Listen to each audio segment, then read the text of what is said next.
Thank you for hopping on the Self-Made Babe podcast with me, Yosef. Thank you for having me. I'm actually very excited because I was a charmer myself back in the day in college. It was great for us college girls. Can you dive into how you got started, especially with the merchandise liquidating business? Yeah, liquidators, yeah. And how it led you to BoxyCharm. Yeah, so I'll start with BoxyCharm. So BoxyCharm was a subscription box that I sold in 2020 to my competition. At the time, we had over 1 million members subscribing, and we grossed about $500 million a year. At the year when we sold it, it's 500 million, and then we sold it for a similar price, 500 million. But to get to that, by the way, it's a kind of like a question that during COVID, when we connected on Clubhouse, it was a time where you stuck at home, you can't get out, curfew, and all that good stuff. I just sold the company, and I asked myself, how the hell did they even make it? Not about the exit, because you just have a buyer and you sell it, but how did I build a company to build 500 million? Like, who am I? Like, how? And it's just process that still goes in my head. How much was it lack momentum, being good in something? And in time, podcasts like this really help you kind of like go back into your memory lane and put things together, build that puzzle. Because it's very easy to remember a failure and know why you failed, but it's very hard to remember a success. It's just so many little pieces through a long journey that made it work. And it's those questions that makes you get better. So next time when you want to build another thing, you come up with more, I would say, reasons to succeed because you understand, well, that was the do's and don't do's, and I need to remember the do's. The don't do's you remember, but the do's are easy to forget. So I basically built BoxyCharm on the back of my original company, which was Merchandise Liquidators, completely different. It was selling excess inventory from stores like Sears, JCPenney, and so on. And that was my kind of like entry point for the entrepreneurial career. Right? I was international student. I came at the end of 2001 from Israel, went to first community college, then FIU, and I was just trying to pay the out-of-state tuition. So I was thinking, well, I don't have time to do much, so I have to buy and sell something. I can't open a store because how? I don't have the money nor the time because I'm a full-time student. But buying and selling, I mean, gotta work. It's not a rocket science. I just need to find sources. And one day I met someone that told me she works for a liquidation company, and I liked that concept a lot, and I figured I'm going to do it. But what she also told me was like, you don't need money to start this business. And when I asked her, how do I find buyers? She said, it's SEO, search engine optimization. And we're talking end of 2003. And that's when it hit me that it's just an algorithm. Someone wrote it. I can figure it out. I mean, what else am I going to do? So when I started Merchandise Liquidators, the concept was getting merchandise that was left over in department stores in not one by one, but pallets and truckloads. This way, every transaction is going to be meaningful. It's going to be at least profit of $200 or $2,000. This way, I don't have to go and put too much work for $20 profit here. It's going to be significant, and I can do few sales a month that I can pay out my living expenses. And when she told me about SEO, I had to learn how to code. There was no Shopify at the time. I had to learn how to build a website. I was using Dreamweaver and all that. And I started playing with SEO. And I remember the day when, by the way, when she told me that, she told me, here's how you do it. There's something called SEO. This is the paid results. Those are the organic results. You want to be here. That's free. And we have a person in our company that's where we're at. He basically does it on the computer. And those are the suppliers. In that moment, I felt more excited than in any other time during my 20 years of being an entrepreneur. Even on the day when I sold the company for 500 million, it was nothing to compare to the moment when she told me that, because that was the light at the end of the tunnel that I was able to see, coming from semi-poverty, rice and ketchup to, oh, this is it. That's it. From now on, it's all on me, but I can see the light. And that's when I felt my life just changed. And I remember I was so obsessed that for years, all I did was sitting on a computer. I would finish school, go back to work, go back home. Now school was in the way. I hated school at that point, from that moment, because it was in the way. I have something bigger to do. I would stay awake until I would just crash 3 a.m. in front of the computer, 8 a.m. go back to school. And I remember the day when suddenly you beat the algorithm and your page starts ranking on Google. And I was on my way to class and I got this phone call right before I walk into class, and someone said, "Yeah, I'm looking at your website." It was the first call I ever got. I'm looking at this. I want to buy this truckload. And bear in mind, at the time, I was just flipping goods. I didn't have any merchandise. So every time I would get a call, I would look at what's available in Sears, then send it to them. But the fact that someone called me and said, "How did you find me?" I said, "On Google." "Oh, you found me on Google. What word?" And he told me the word. And I looked, and suddenly I'm everywhere. And I'm supposed to go to school, and the class is, who the hell cares about that?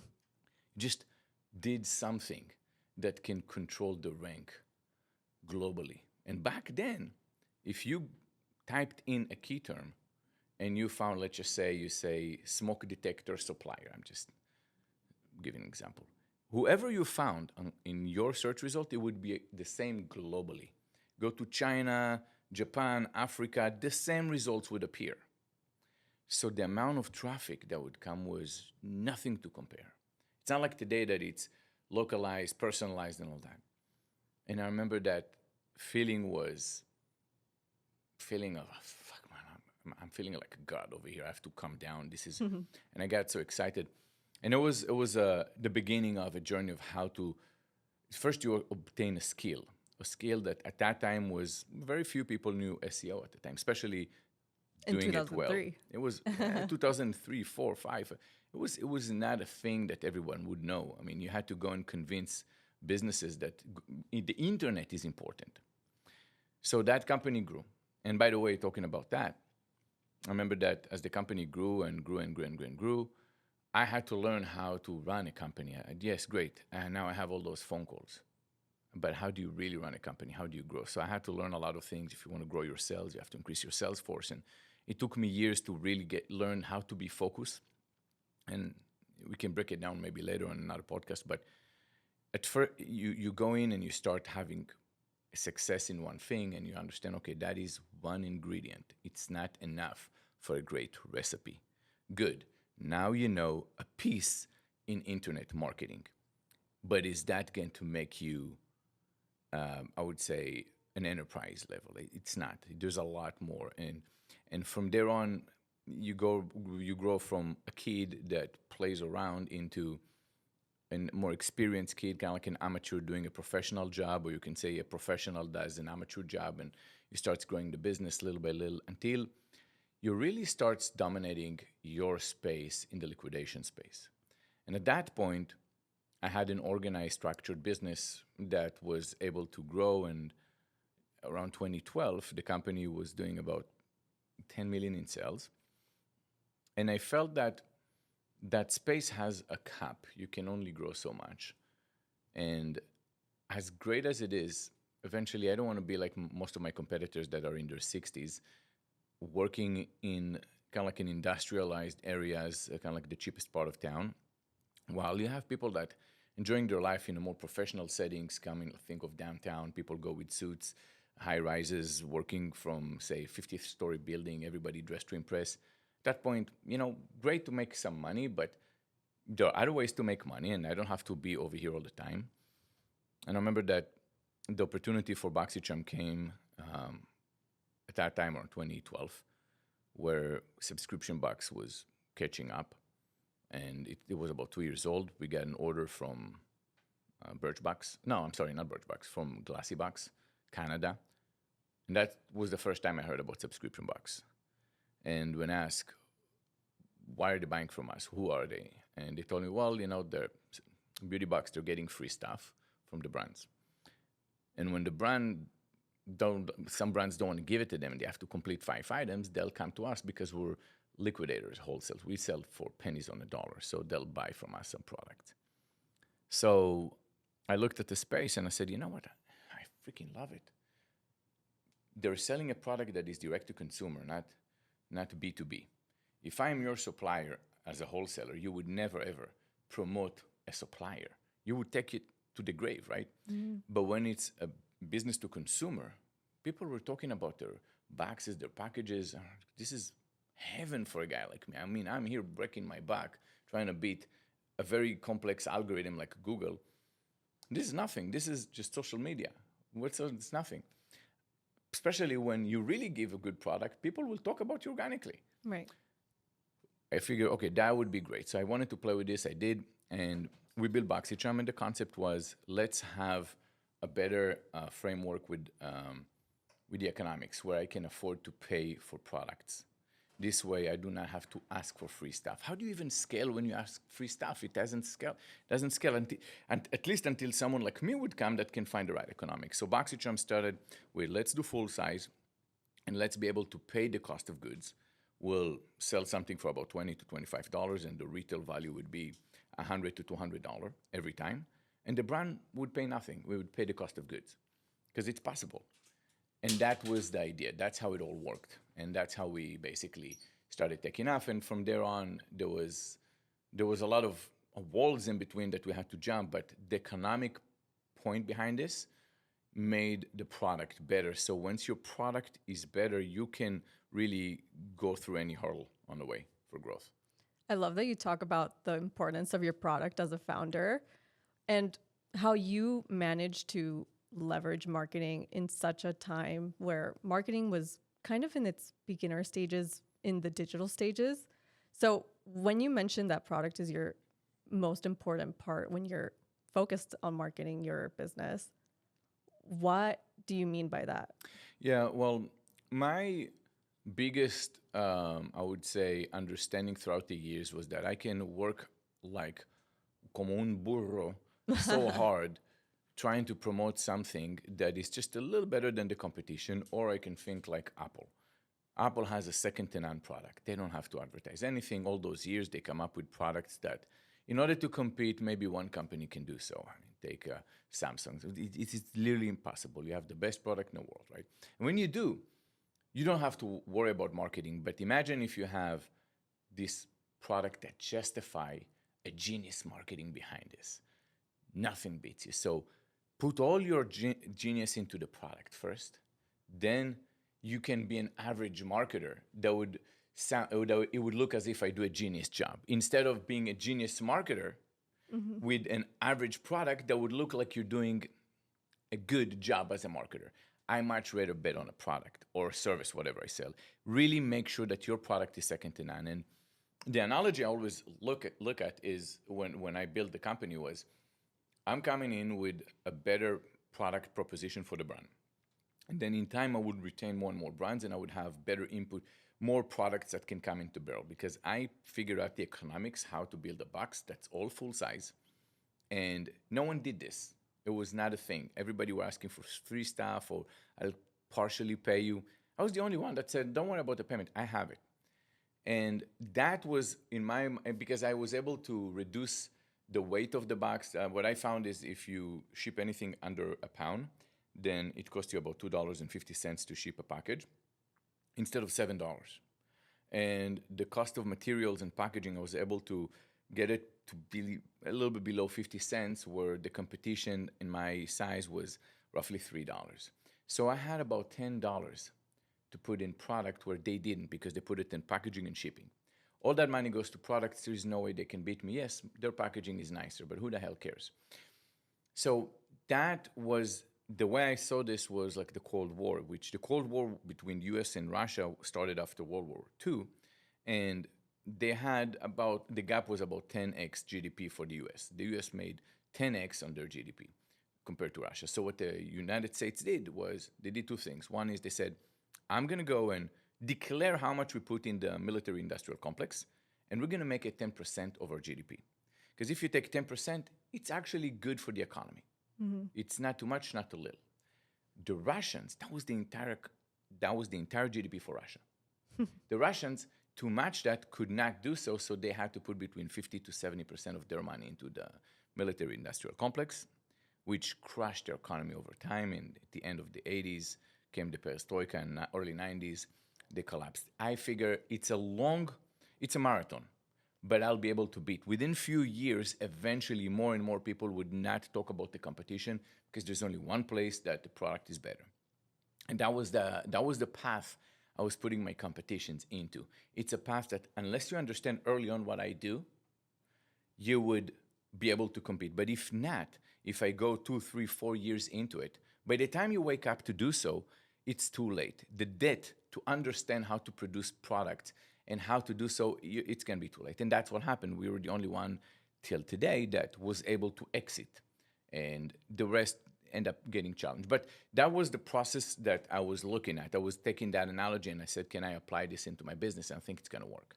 That's amazing. And you have mentioned before that when you've launched BoxyCharm in your first year, it generated 1.9 million, then 10, to then 230. No, that was, What was it? well, What was the actual? 1.9, then 10, 20, 50, 130 and change, then 230, and then 500. And what were the steps that you took to really scale the business in that way?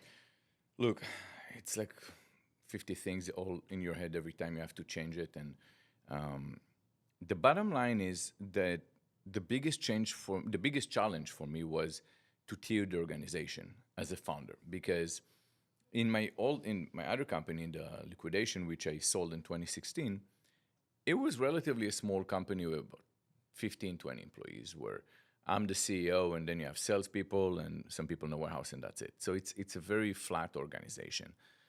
And to go and tier an organization, meaning that you got to know, okay, now I have a layer of, say, C-levels, VPs, and that's how it is. So you have to have managers managing other people and managers managing managers. And at first, you are inexperienced in who is the right person for what and how to do so. How do you scale an organization? In time, when I learned that you have to hire from the top, a person that have seen already a transformation of a small company scaling to a larger size company. So luckily for me, I was able to hire that right person after kissing multiple frogs, and you find a princess at the end, which was a guy, not a princess, but and he did a very good job, because he went to a company that started at 100 million in sales and then grew to 2 billion. So he was doing a very good job taking my vision and building strategies underneath it, and kind of like departmentalized the business, steering it in the healthy way. Because when you tier it poorly, nobody in the top knows what's going on in the bottom, and it's a mess. In this case, we were very connected. We did a very good job. And we didn't have to scale much. We grew to about 130 or 150 employees at the time, W-2s, at the time when we sold the company. And but that was the biggest challenge for me as an entrepreneur, because prior to that, you kind of like a chicken with your head cut off. You get to about 50 million in sales, and every activation you want to do anything new, you have to supervise, because people do not have an organized SOPs in their department. So it has to be done properly, and it's just hard. But eventually it came into a perfect place, and we were able to build it to a more enterprise level. That's amazing. And as a former charmer myself, I would say that your marketing back in the day was very revolutionary, because you were one of the first few companies that really tapped into influencer marketing. Like Boxycharm ended up working with Kylie Jenner and obviously Miami local influencers. So how would you say that catapulted Boxycharm's success? Well, yeah. So because I came in from the internet marketing world, it's easier to adapt to a new trend. So I started with SEO, and when social media came on, it was easy for me, because I felt like it's again SEO in 2004. It's easy in the beginning. It gets harder later, because you have a lot of supply and demand. So when you start any new platform, there's a lot of content seekers, not a lot of content providers. So because of that, the content providers get a lot of attention, because they're the only one, right? It's a supply and demand. And then eventually everyone produces content, and eventually it's just a matter of luck to kind of like get struck by lightning to go viral. It's very hard. So it's not about the quality. So if you understand that, you bounce in right away to the new trend. And we did this, and it wasn't rocket science. Honestly, it was not. It was just being adaptive, and coming from the internet space, it was easy to see how everything goes. What I think is more important to see this in a frame of, well, what do you do in a competitive landscape right now, where everyone's doing TikTok, everyone is doing Instagram, everyone's doing shorts. Everyone understands that when there is a new trend, you have to jump on it right away. So the moment that you can go and take advantage of a new thing, if there's not a new platform that comes in, but let's just say there's a new feature on a platform that might prioritize you. Everyone knows that already. So what do you do? And then it comes back to basic. Content is king. Make sure that your content is so relatable. Now, that would always be the point where most companies would fail. They would hire agencies to do it for them. They would not know how to do it. Just be as relatable and ask yourself, would I want to follow this content? How do you create sticky content? If you don't understand how to create, that you need sticky content, and what is sticky content? Take away the 50% off from your Instagram. Make sure you do it right. And when you create content, it needs to be content that people would feel they have to come back to your page. Usually it comes back to a form of entertainment around a commercialized content.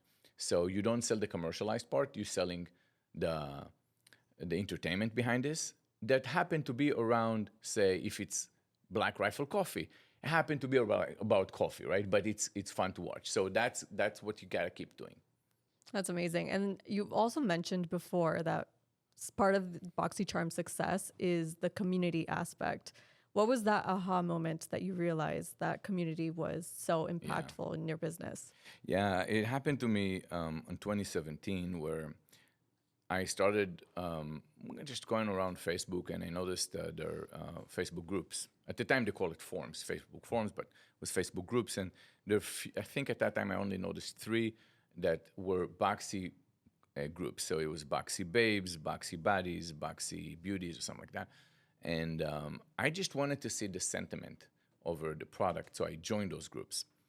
And when you join the groups, they have to approve you, and they said, look, it's only for women or men into makeup. You don't look like you're into that. So I said, I'm just the founder of the company. I just want to see the sentiment, but it's okay. I'm not trying to be a creep or anything. And they were so happy I joined. They even posted, oh my God, we're so honored, the owner of Boxycharm. At that time, my Instagram page was private. And I noticed that if a group had about 1,000 people, literally 1,000 people have seen the post and 800 of them liked it.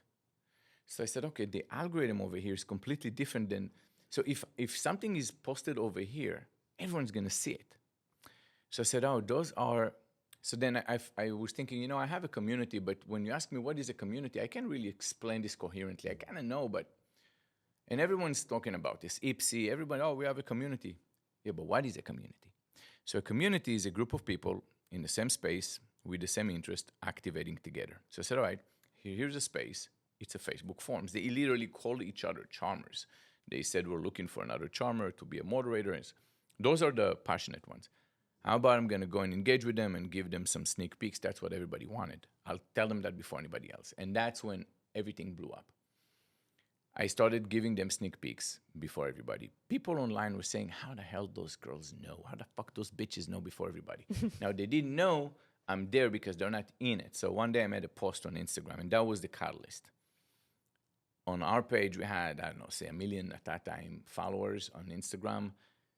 Stories, or I think it was either story or it was live. I don't remember which one it was. But at that time, you would get thousands and thousands of views. And I was talking to them and I said, look, by the way, if you ask yourself how some people know, I don't promote this over here. I tell the sneak peek way before on pages that you guys create about Boxycharm. So there are 3 that I've seen on Facebook, and there are some on Instagram that are fan pages. Because they did this, I would always support them. As soon as I said that, I remember that some forms went from 3,000 to 50,000 in one day. It just blew up. And every beauty and makeup forum or group wanted me to join, and a bunch of people started creating new Boxy pages on Instagram and Facebook. So I was literally every month going through about 100 of them, giving sneak peeks, but I was doing it in the same way, where I would warm them up that tomorrow there's going to be a sneak peek. And then came the second part, where I would go on Google Trend, and it would show you the chatter about every company. So I would put myself versus my competition. And you can literally track it by the hour. So I said, well, I don't want everyone talking about me kind of like spread around 30 days. I want them all to do something about Boxycharm within 10 minutes, 30 minutes, something like that. So I would always tell people 3 p.m., tomorrow, sneak peek. 3 p.m., it's because that's when everyone's at work. East Coast, West Coast, and that's when everyone buys your product, by the way, because that's the secret unemployment. When they go home, they don't have time for that. But at work, that's when everyone buys. So 3 p.m., I would make a sneak peek 3 times a month. And it would always come when I decided it's a time to do it, because I would look at the chatter when it starts going down on Google Trend. I would go and say tomorrow sneak peek, and you would see the spike. You get more mentions than Nike, than any other big company. It would just spike, but then the algo would pick up on a trend, because everyone would look BoxyCharm sneak peek. I would tell them tomorrow at 3 p.m. I'll post it somewhere. So you have a couple 100,000 charmers going around searching at the same time BoxyCharm sneak peek. They go on Google, Facebook, everywhere. So the search engines find that, it triggers them, and they said anything around BoxyCharm is trending right now. Let's trend it, and you go on for a few days just trending, which was creating a chain reaction, because now if you posted any makeup-related content with BoxyCharm, you would get more engagement than no BoxyCharm. So everyone had to put BoxyCharm because that's when they trend. Influencers wanted to work with us literally almost for free because they trend. So it was kind of like engineering that, but it was working, and it was one more step in the cool factor. The entire time was trying to stay cool, try to be the cool one, right? Like an Apple product, like Tesla and so on. So it's like, how do you get to stay cool? And that was one of the many, many steps you did. So that was very, very useful. That's beautiful. And with these charmers, did they self-proclaim themselves as charmers, or did your company come up with that name? No, yeah, I mean, we came up with the name Charmers, Okay.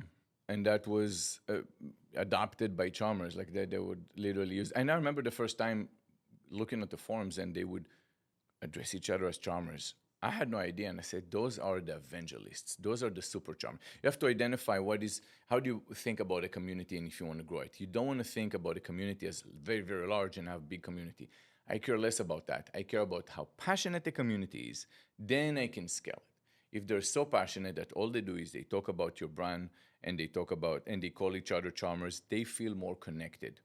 Now they feel like they're sisters because they're all into this, and they are so passionate that they'll bring in their mom, and that's going to expand from there. And if you bring people into their circle, they're going to be the same.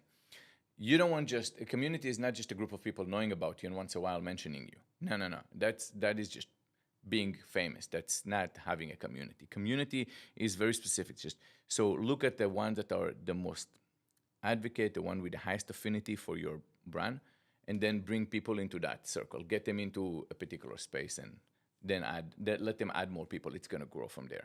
I love that you talked about the brand evangelists, because obviously they're the most important part, not just in your community, but also in promoting your product and being repeat customers. What made you realize that the importance of having brand evangelist is married to your product? Yeah, it's a lot of things. I mean, once you run a company, you can tell the difference where if you have, let's just say, a bump in the road, let's just say we ship all our products at the time, early on, we were shipping it from the Northeast. It's a blizzard. Things are going to be delayed a couple days. When you are cool, at that point, it's not good because everyone's going to talk about you. It would feel as if the whole world is talking about you versus your competition that don't have the cool factor. They might be much bigger, many more people, but they can do all those mistakes, but there's no chatter about them on social media, right? People just don't talk because there are no platforms that blow up from there. In my case, it's kind of like a double-edged sword, right? That's how you know. Now, you kind of want that because you can go in, and if you know how to manage that, you say, listen, guys, I'm sorry. You go online, like, there is a blizzard. We're going to send you the product, but we can send it during a blizzard. I understand if you're in California, you say, why does that affect me? It's just because it's being shipped from there. Do we have plans to move into other areas that are less affected by blizzard? Yes, we do. It just takes time. If I'm going to do it too fast, it would really disrupt the operation. People just want to hear a reason. They want to know that you care, right? So once you learn how to work with that, It's a beautiful thing, right? Because you're by the end of the day just selling makeup. You're not doing anything wrong to anybody. And sometimes there are issues. A truck broke down and 10,000 packages are going to be delayed. You explain that to them. You send an email, you explain this, you might explain this on social media. But the fact that you engage and you don't say, well, I mean, I'm on a 50th floor looking at data and you guys are just a number for me. Once they see you engage, in fact, it can come out better because you just get you just get media. Yeah, it was negative, but you can turn it around and turn it very quickly into positive. I remember a case where we had issues because people would say I have a damaged item and we would replace it. Now, every time when you say, well, let's just say I'm going to have this product. That product, we would need 100,000 units, but we would always get about 110 because let's just say there's going to be extra damage here, there, so you got to buy a little bit more. So eventually we would notice that we can run out of it and it wouldn't be enough because we would have someone posting on social media, oh, I have a broken cup. People would use the same image and they would just send us email saying, my item is damaged.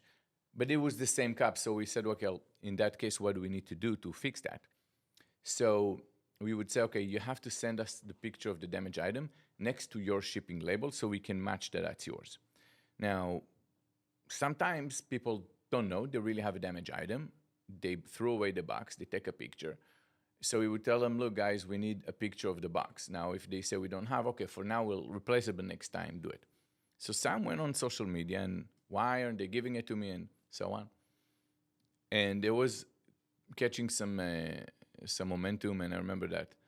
And I had to explain this. I said, look, this is the reason. We have X amount, and eventually the people who actually had a problem wouldn't be able to get it corrected because people steal. And that's what they do. So we need to know it. So maybe in the first time we can fix it, but please understand there's a reason why we do it. Nobody wants to put more work into matching it. And I can tell you that right after that, every time someone complained, there was an army of ladies that jumping all over and say, well, this is why they're doing it. Next time, XYZ, and you should know the rules. And they were very clear, and they actually explained this when they send you the welcome email.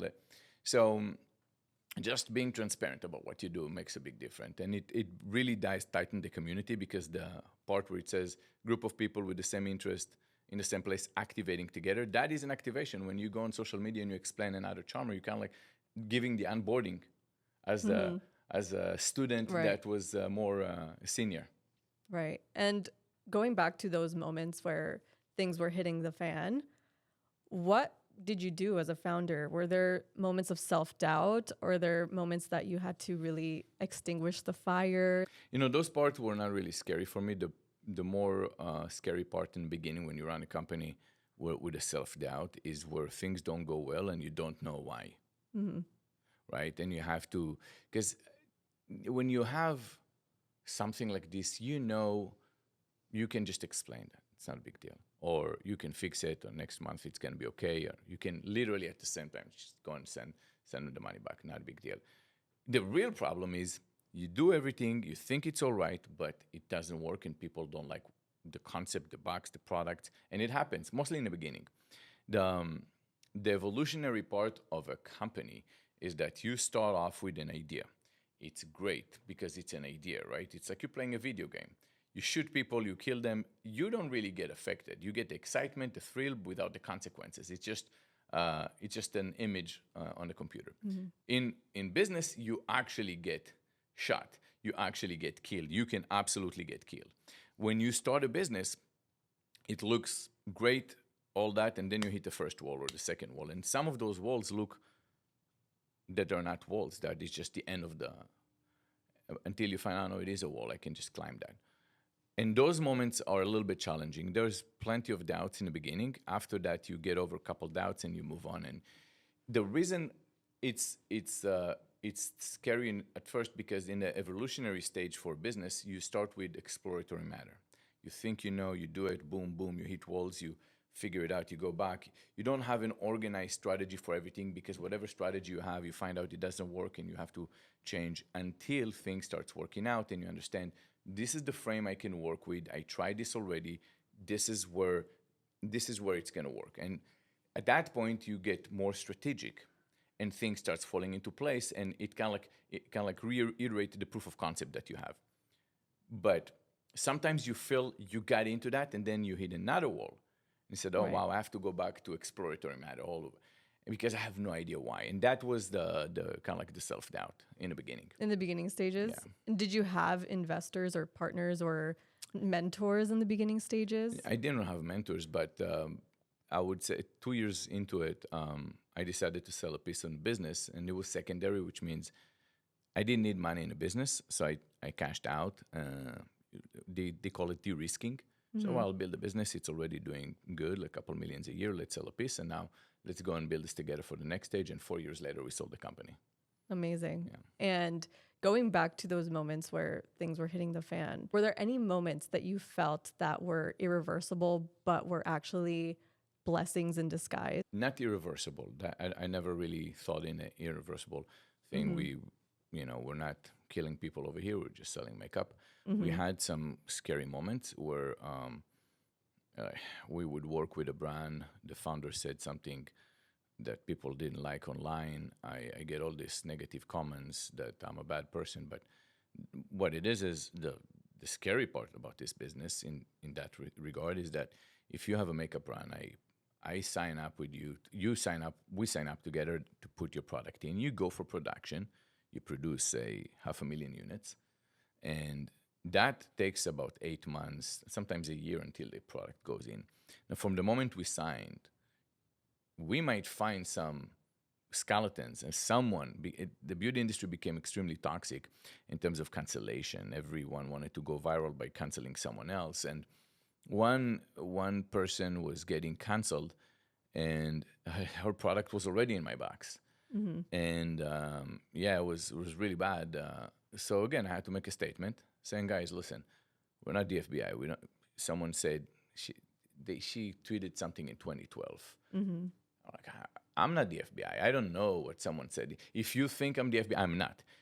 We sign up way in advance, and it can happen again, by the way. So do I support? Of course not. If that's going to happen again, just so you know, I'm against it. But I'll still have to put the product in. It's an obligation. It's a contractual obligation that I have to do.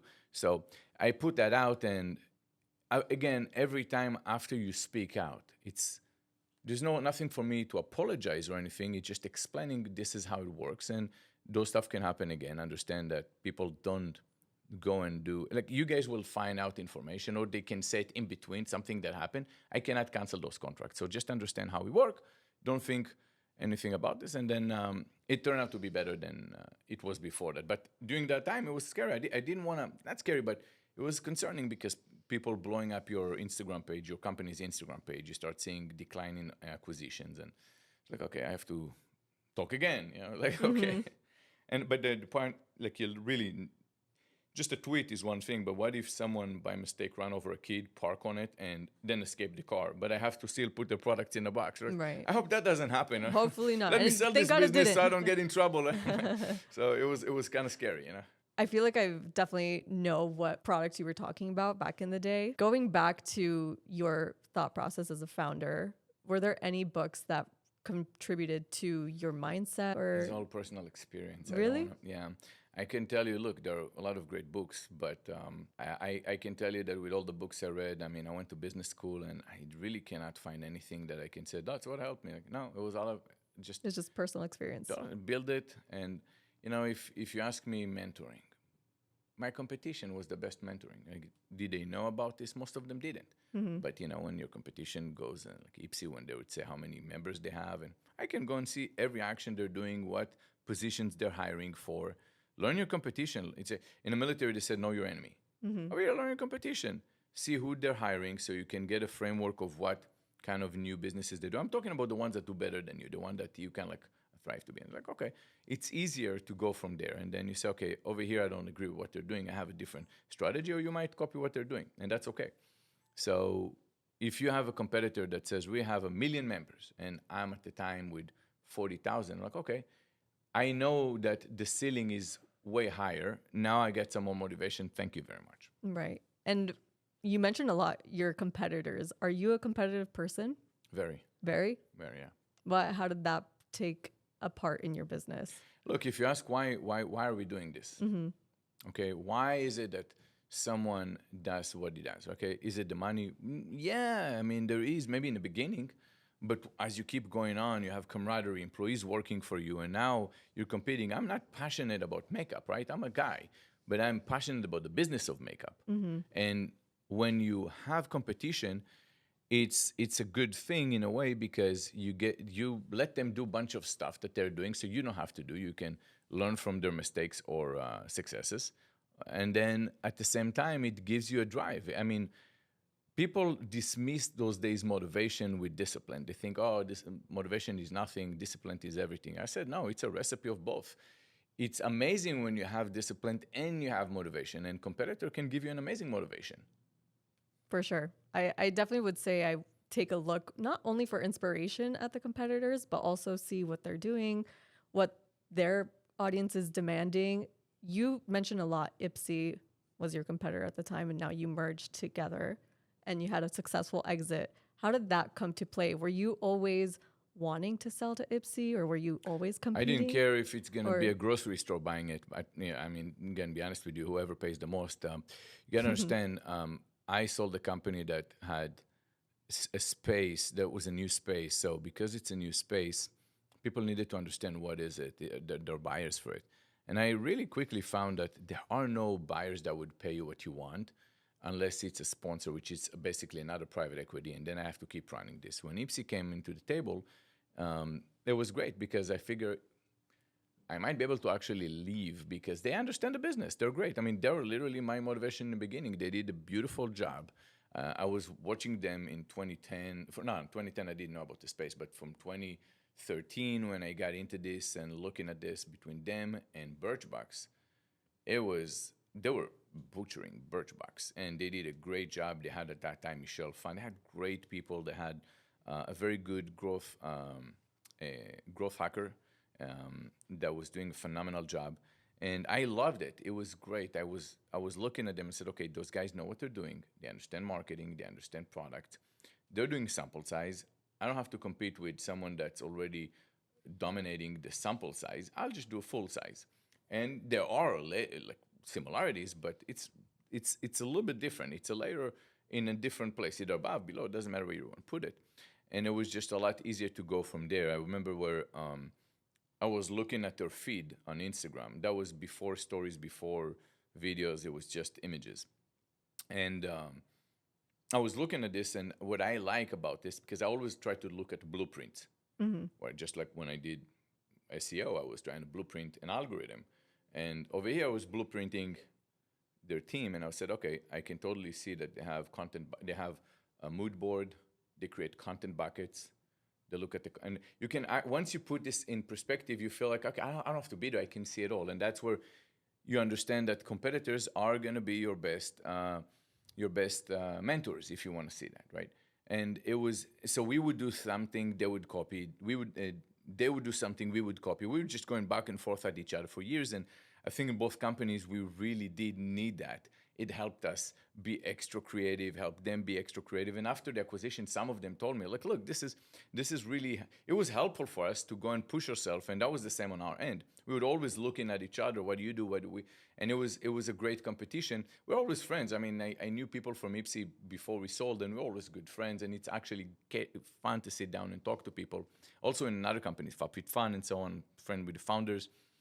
It's just great because everyone gets smarter, everyone gets better, and it's not a space where a winner take all. I would watch ladies getting their boxes, and they would have a mountain of boxes. Boxycharm, we had like 3 different types. You have Ipsy, you had FabFitFun, you had Amazon boxes, Sephora boxes. It was just one of those things. Like it's not a winner take all. We can all make it. We just gotta get the right product, and from there on, it's all gonna be good. I love that. And did being in the military shape you in such a way that helped you scale your business? Look, yes, I would definitely say that business is, it's not business school, but military gets you tougher. I feel like when you go through hardships, what happens is it gives you abilities to cope with difficulties better than the next person. And now, why is it important? When you go into business, it's not a sprint, it's a marathon. It's about the last man standing.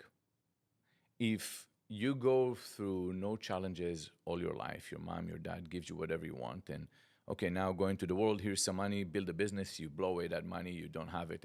Like you're never going to be experiencing in your childhood challenges or later on, well, like say military type, then you're going to be soft. I feel like the ability to deal with difficulties starts from early age. This is kind of like the root that to build the trunk.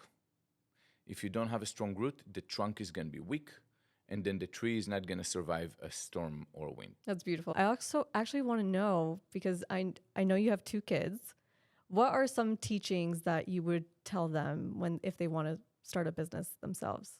I put them next to me. I talk about this next to them. I explain this all the time. I need them to hear it. I need them to hear money. I need them to hear things that are considered taboo in some places where, well, don't talk money next to the kids. No, talk money about it next to the kids. They need to hear, they need to see. And I'm not the one that just thought about this. I can tell you that I have a friend early on when I had the liquidation. I bought a small storage / called warehouse. And that was really early on. And it was kind of like an area full of warehouses. And there was just this guy with his dad that owned all of them, some Jewish New Yorkers guys. And when I bought my place, they had hundreds of units over there. I end up staying friend with them, and for years, and until today, we're very good friends. And I remember one thing that one of them told me, that the guy, who was, at that time, he was in his 40s. He said, look, when I was a kid, I was growing up, and I was sitting at a table, and I would hear the men talking about real estate, because that's all they did. He was growing into a family of people that buy, rebuild or fix and sell. And said I would just hear people buying buildings here and there, the adult. When I grew up, that was obvious for me, I'm going to do it. And in time, when you think about this, you learn that you are the cable that ties yourself into a tree, because when it seems unachievable, you don't want to fail. Your brain starts to protect you from that. But if you keep hearing and you're seeing other people doing something big again and again and again, it doesn't look unachievable, so you get to try. Worst case, you fail first.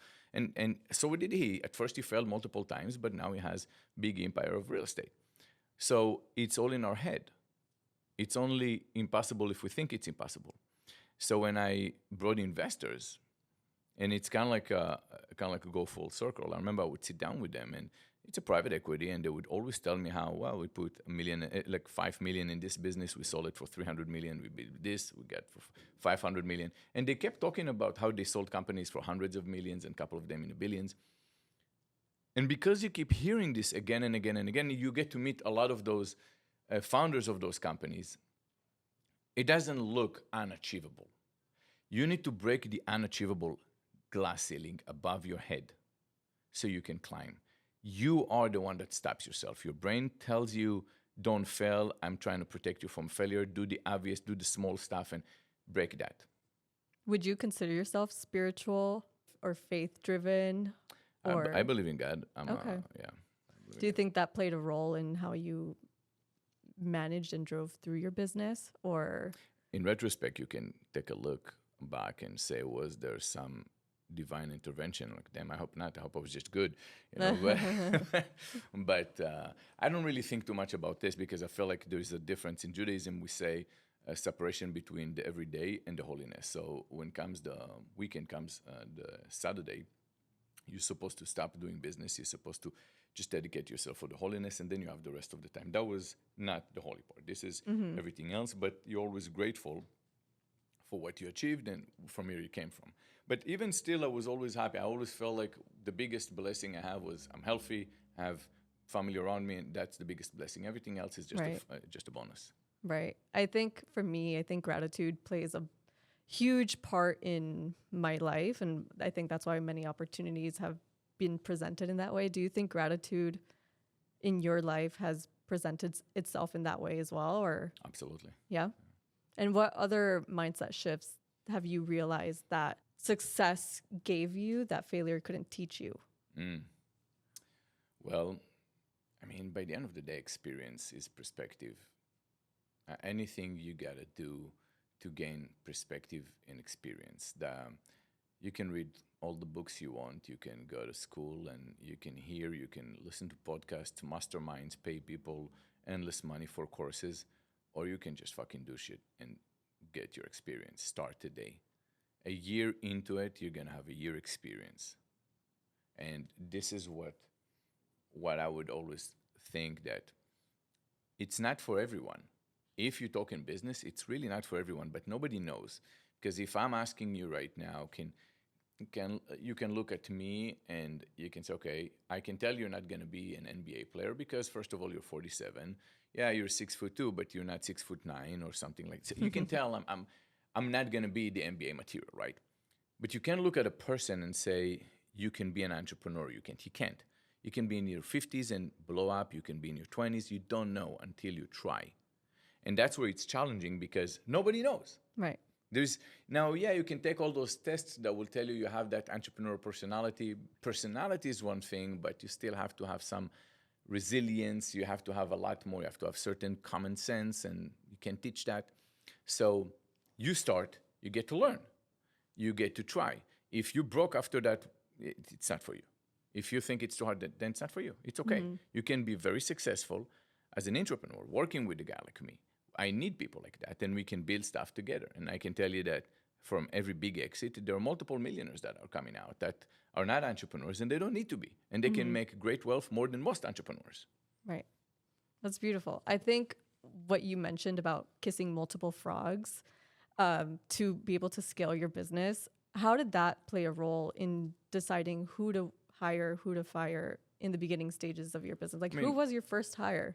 Look, and would they be your first hire again? We had quite a few people coming in and out, right? It's like, the thing is, in any company that made it, I will promise you that it's less about how great you are hiring the right people early on.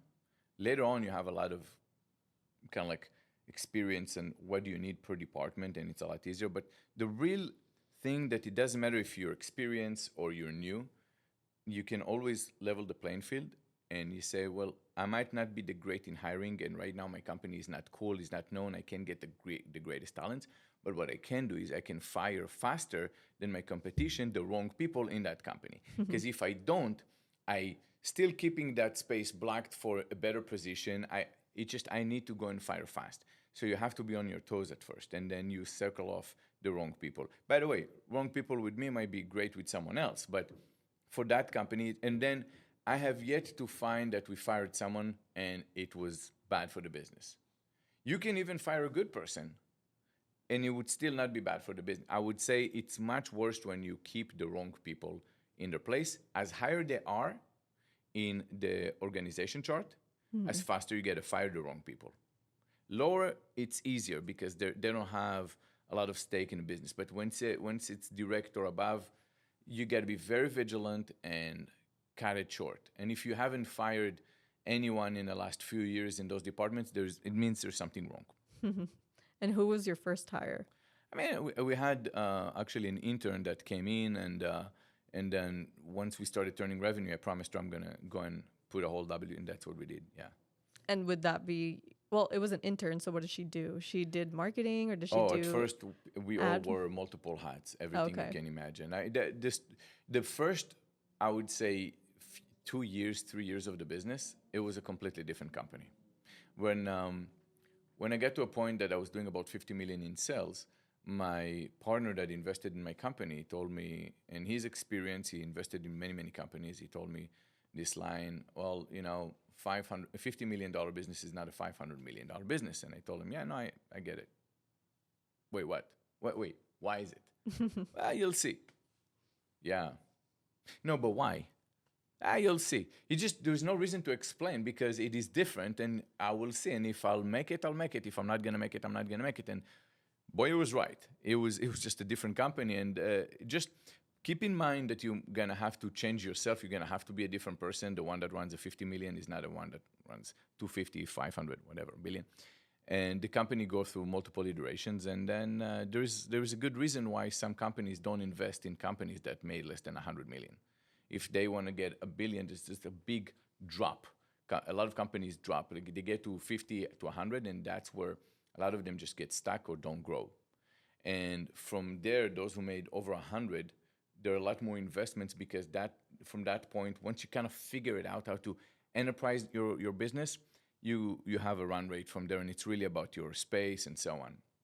And then there's another drop, by the way, after that, mostly because the founders leave because they get a big check, like myself. So, but that's there's a friction point where you start looking at companies kind of like when they start declining, and part of it is when the founders leave, and or when they get to a certain size, the founders stay, but they could not scale it to a more organized business. And what is the biggest mistake do you see brands make today? Oh, they do what everyone else is doing. They think that just because it's a little different, it's going to be, sometimes you have to really sit down and think of something that the space needs that no one else has that can make a mark. Completely different. And people don't do that. They just keep shooting more products and just another one and another one. It's like eventually it's gonna catch you. And is there a quote that you live by? No. No? No. You just I like one thing. Look, it's not a biblical thing, but in Judaism we say proper behavior precedes the Bible. So before you go religion, that's the concept of what you're saying. Before you pray 3 times a day in Judaism, 5 times in Islam, I don't know, once a week in Christianity. Before you do all those parts, just be a good human being. You know what it means. Mm-hmm. And that's superior to everything. And once you do that, I can live with no guilt, actually. I can, because by the end of the day, if you do something, if you go and you put your mind into, it's all about the money, let me take everything, I'm going to go and screw my sister or my brother. If you put your mind into it, it's very kind of like, it can pull you into a very dark place where you cannot come out of. It's kind of like a center of gravity. Or if you go in a place where I don't want to do that. I don't want to put my head over there. And it's something I heard from a friend of mine that was a competitor, where I told him, let's do some business. Just you and I, you don't need to bring your partners into it. And he was like, I don't want to do it. I don't want to do something without my partners. I don't want to put my mind into it. And I freaking loved how he said that. I never thought about this. And then I kept it like this as a mantra. Just do it right. Be honest. It's not for me to make sure that you know that as your partner I'm good. It's for me, not for you to love me. It's for me to wake up every morning and enjoy what I do. Amazing. And do you consider yourself self-made? Well, yeah, I am. Amazing. And what is something that you are proud of that you haven't been given the chance to talk about? I never thought about that. I get to talk about everything, actually. So, look, it's nothing about me specifically. I feel like in society now, it's outside of that. I'm really happy about where the direction of the economy goes and where America is heading. Just stay on course. Mm-hmm. We're going to be happy. People don't have that much disagreements when you talk about most of the topics. It's just when you go too extreme right, too extreme left, that's when it's hard. Thank you so much, Yosef, for hopping on the Self-Made Babe podcast. Where can people find you on social media? Sure, it's YFL Martin. Great. And are you on LinkedIn? Do people? Oh man, I lost my login to LinkedIn, and I haven't used LinkedIn for a long time. So don't go on LinkedIn, just Instagram. And what are you up to nowadays? Well, I do investments, obviously, because I had to learn how to park some cash that I have. But I'm into the healthcare space. There is a peptide called copper peptide, if you know what it is. I came from the beauty space, right? So one thing that happened to me that's kind of like struck me after I sold the company and I started looking into peptides for my personal use. I decided to go into business with a very big scientist that was teaching at the immunology lab in Harvard. His name is Henry. And then he was funding the immunology lab at MIT. He's amazing. And he was telling me, all the stuff you have in your box, all the skincares, most of them really don't do much, because if there's an actual active ingredient that the molecule is a certain size, it would not go through the protective layer of the skin. That's the epidermis. Right. So yeah, they can do certain things, but it's not much. The real things are the ones that are prescription-based and medical grade, not clinical grade. So I told him, "You sure?" I thought as a kid, I tried this, and he told me, I tried in Harvard. We did this experiment on transdermal creams that go through the epidermis for large size molecules, and I found only one that can actually work. So if you want, I can put some peptides on it, and then you can use that as a cream instead of injection. So I said, well, the best peptide to use is copper peptide because that's what stimulates collagen. So if you apply copper peptide on the face, you're saying it wouldn't go through without it. He was like, it would not go through without this. In fact, he told me all the creams that you see that says collagen in them, it's a bunch of bullshit. Collagen is too large of a molecule size to ever go through. Right. So what you got to do is get a precursor, what regulates your cells to create collagen, and that's copper peptide or GHK-CU. So now we're working on copper peptide, and then there's also the amount. There's a protocol. You need a particular amount. Too much is not good. Too little is not going to do anything. So it's like you need a certain percentage, and then you have to make sure that you have a transdermal cream. And that transdermal cream today is considered an FDA-approved device, even though it's a cream, to get it through. So that's one of the things we're doing. Oh, that's amazing. Well, I'm happy to hear that you're diving into new ventures after your $500 million exit. Is there anything else that you would like to say and mention on the podcast? Thank you for having me. Thank you for hopping on.